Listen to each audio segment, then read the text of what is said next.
I discovered that unless you take chances, nothing in life is valuable.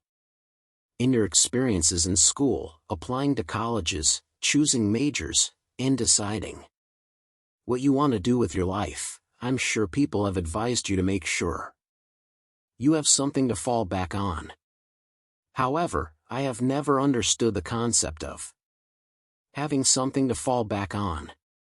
Nelson Mandela once said that there is no passion to be found in settling for a life that is less than the one you are capable of living now. If I'm going to fall, I don't want to fall back on anything. Instead, I want to fall forward because I believe that way I'll at least be able to see what I'm going to hit. Without consistency, you'll never complete, so pursue your passions and take risks. Not being terrified of failure, the only way to pass an ancient IQ test that required you to draw 5 lines with a pencil inside of 9 dots without raising the pencil was to think outside of the box. Think outside the box, fail big, and dream big without fear, but keep in mind that without goals, dreams are just that, dreams.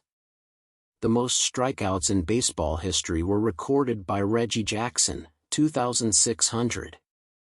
But people tend to focus on home runs rather than strikeouts. According to Thomas Edison, who conducted 1,000 unsuccessful experiments before inventing the light bulb, each unsuccessful endeavor moves science one step closer to success. You've got to take risks, and I'm sure you've heard that before, but I want to talk to you about why that's so important. You will fail at some point in your life. There's no doubt about it. I know that's probably not the traditional message for a graduation ceremony, but I'm telling you to embrace it because in the acting business, failure is common. I failed a lot in the beginning of my career. I didn't get the job, but here's the thing, I didn't give up and I didn't go back. I left to get ready for the next audition, and the next audition, and the next audition. I prayed and prayed, but I kept failing and failing and failing, but it didn't matter.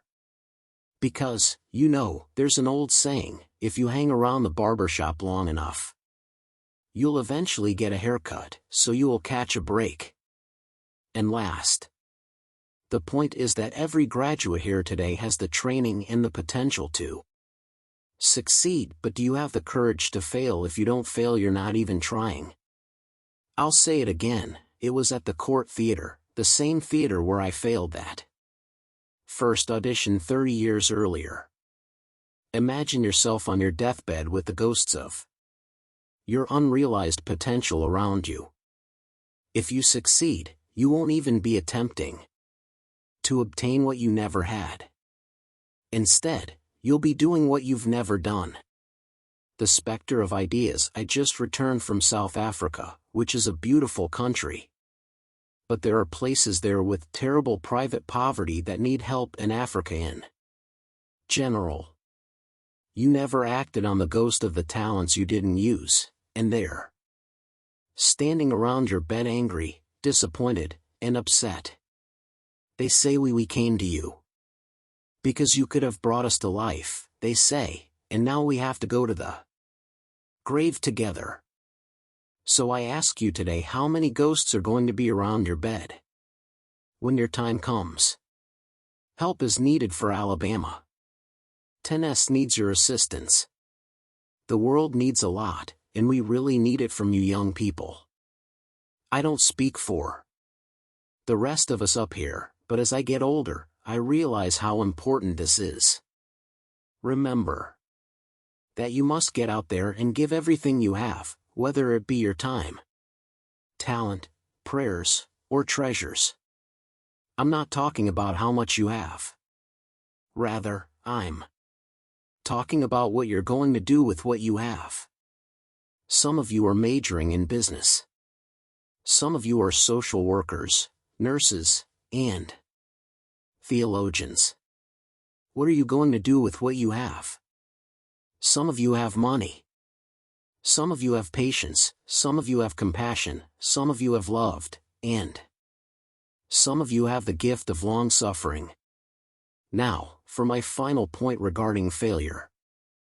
I started at Fordham University as a pre-medical student. Life will never be a straight road, so sometimes it's the greatest way to figure out where you're heading. My grades took off in their own direction without any academic focus. I was a 1.8 GPA. When the university politely advised me to take some time off, I was 20 years old and at my lowest point when one day, and I remember the exact day, March 27, 1975. I was helping my mother with something. I couldn't read it, I couldn't say it. And I was sure I couldn't pass it. So I decided to go into pre-law then journalism. And there was this elderly woman who was regarded as one of the town's elders. I didn't know her personally, but as I was looking in the mirror, I could see her standing behind me, and she was staring at me. She kept giving me strange looks until she finally took the dryer off her head and said something that I'll never forget. "Young boy, I have a prophecy, a spiritual prophecy.